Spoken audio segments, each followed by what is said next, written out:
Ameublement Tanguay en première ligne.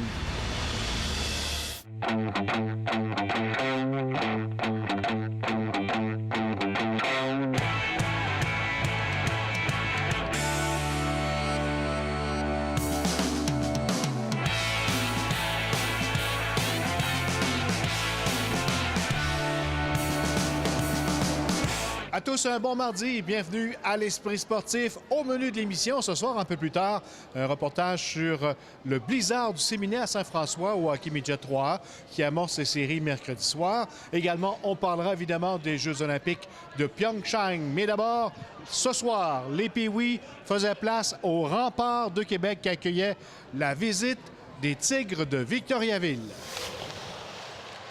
Les Remparts qui tentent de prolonger à 4 leur série de victoires montrent rapidement leur couleur.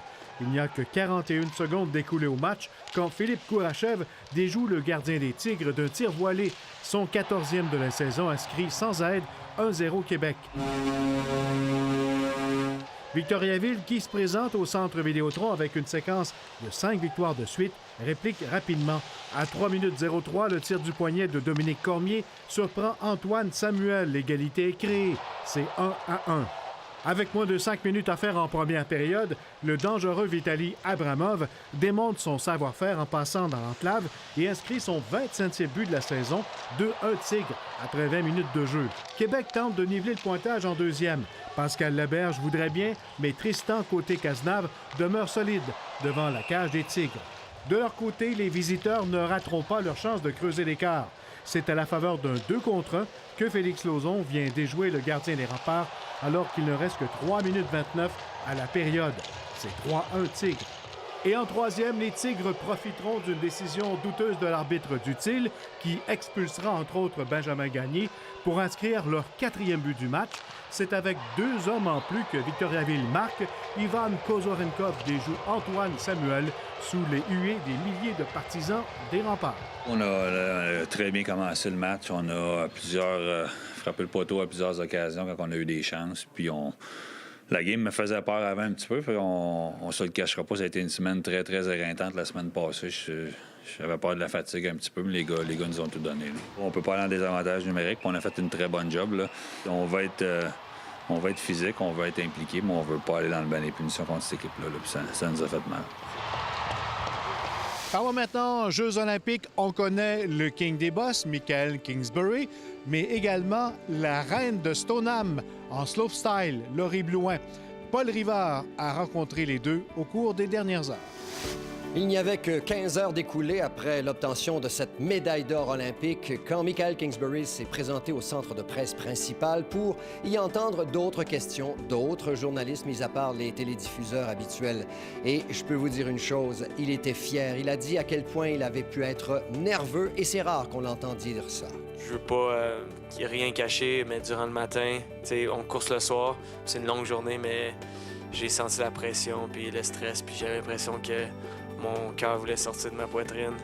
Il y a 4 ans, à Sochi, Kingsbury, avec sa médaille d'argent, était à côté d'Alexandre Bilodeau, médaillé d'or. Bilodeau avait dit « Surveillez-le, dans les 4 prochaines années, il va tout balayer. » Et ça s'est avéré. Il m'avait dit Mick va gagner les prochains Jeux olympiques à 100 %. J'ai dit, oh, c'est quand même... c'est pas de la pression, mais en même temps, tu te dis, j'ai de la job pour gagner les Jeux olympiques, mais me voilà là, puis Alex, il avait vu très clair dans mon jeu. Il ne faut pas que ce succès de Michael Kingsbury nous fasse oublier cette belle histoire de Laurie Blouin de Stoneham.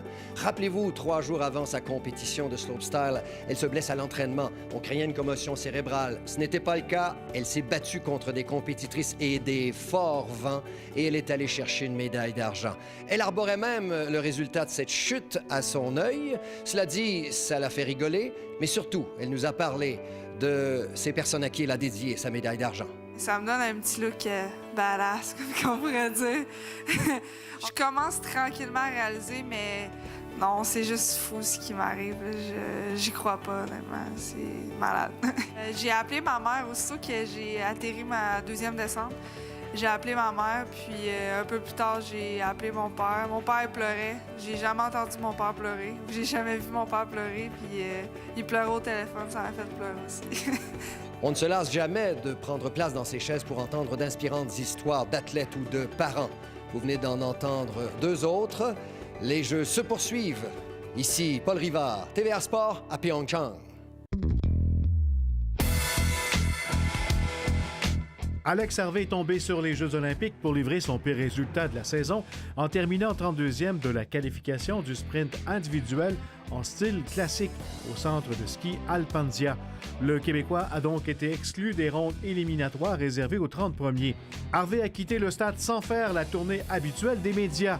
Son entraîneur a insisté pour que son protégé retrouve sa bulle dans les prochains jours en prévision de la prochaine épreuve prévue vendredi à 1h heure du Québec avec le départ individuel de 15 km en style libre. Au hockey féminin, la formation canadienne a défait les Finlandaises au compte de 4-1 lors du deuxième match de la phase préliminaire du tournoi de hockey féminin. La capitaine Marie-Philippe Poulin a marqué un but dans cette victoire canadienne.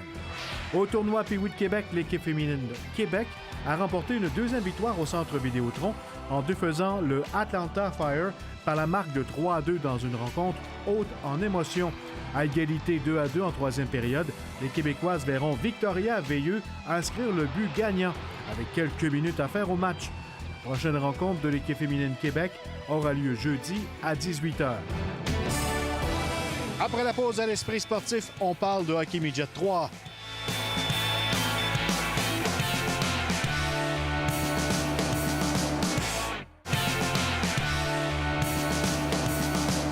Parlons maintenant de hockey midget 3. La saison du Blizzard du séminaire Saint-François s'est terminée le week-end dernier par une victoire. La troupe de Martin Laperrière qui termine au premier rang de sa division et deuxième au classement général de la Ligue.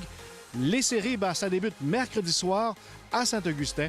On a plus de détails dans le reportage de Jonathan Fournier.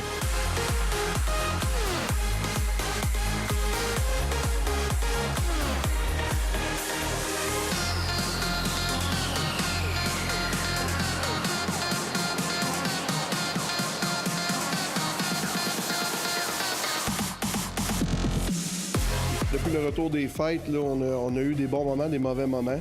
Et puis, ça a fait en sorte que la course, peut-être pour finir dans le top du classement, était un petit peu plus ardue. Je pense qu'il y a du positif là-dedans parce qu'on va avoir appris un petit peu dans l'adversité pour justement essayer de se positionner sans toujours avoir été au top de notre performance. Là.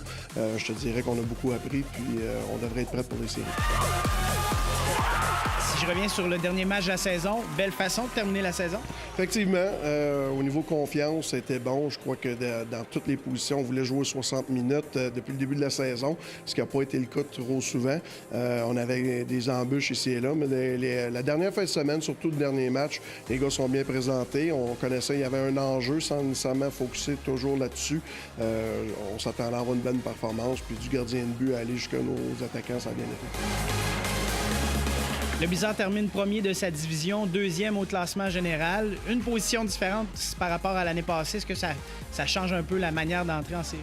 Aucunement. Il faut rester humble par rapport à nos adversaires, peu importe où ce qu'on va finir. L'an passé, il y a eu beaucoup de surprises en première ronde. Alors, la dernière chose qu'on va faire, c'est sous-estimer un adversaire. On va se concentrer sur nous, s'assurer que nous, on est prêts. Puis, écoute, ça va être un marathon, émotionnellement, physiquement. Puis, on espère qu'on va passer notre test. On débute les séries contre Laval-Montréal. Qu'est-ce qu'on connaît de cette équipe-là? Laval-Montréal, c'est un club qui travaille très fort. C'est pas des gros joueurs physiquement, sauf qu'ils sont très rapides. Ils nous ont volé un match ici la dernière fois qu'on a joué contre eux. C'était un match serré là-bas. Alors, je m'attends à que ce soit une série serrée parce que c'est un club qui travaille tout le temps. Et puis, écoute, ça ne sera pas à prendre à la légère, c'est certain. On a joué 2 fois contre eux, ça a été 2 games serrés.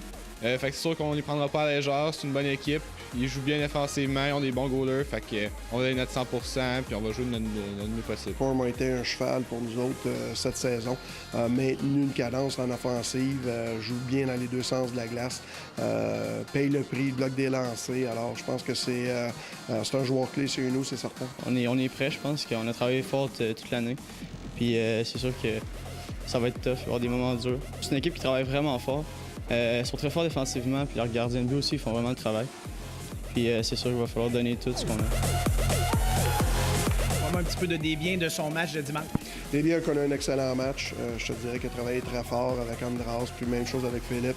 Je pense qu'on peut compter sur un duo. Cette année, ça n'a pas été clair si on avait un numéro 1, un numéro 2. Je pense qu'on a eu 2 gars qui ont compétitionné pour s'améliorer puis contribuer à nos succès. On sait que c'est une équipe travaillante, ils finissent beaucoup leur mise en échec. C'est pas nécessairement des gros joueurs, mais ils peuvent être très fatigants à jouer contre. Puis ils ont une bonne défensive aussi. Bonne évolution de Gabriel Montreuil aussi. Gab, écoute, on a été choyés qu'il revienne jouer chez nous cette année. Il avait passé la saison l'an dernier avec Jonquière.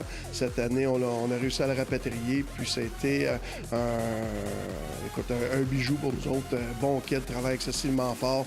Un peu power forward, il a contribué à notre offensive. Mais un gars sérieux qui voit un bel avenir aussi.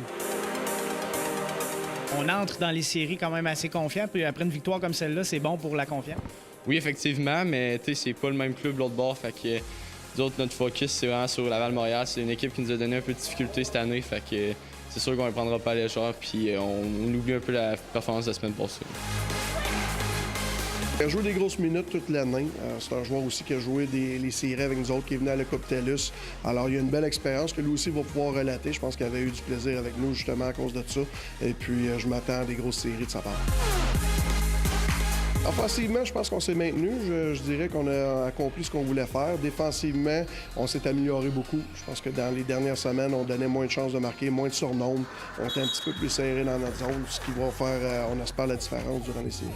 La première ronde des séries, ça passe vite, parfois même trop vite. Est-ce qu'on avertit nos joueurs de ça? Oui, il faut vivre dans le moment. Il ne faut pas regarder, peu importe ce qui arrive dans le premier match. Le deuxième match va arriver assez vite. C'est une série. La première série, c'est un 3-5 qui se revire assez rapidement. En 7 jours, ça pourrait être terminé. Alors, il faut vraiment arriver là avec le bon mindset, la bonne attitude, puis pas regarder plus loin que le premier match. Merci beaucoup. Ça fait plaisir. Voilà qui complète l'esprit sportif pour aujourd'hui. Soyez avec nous demain. Bye bye.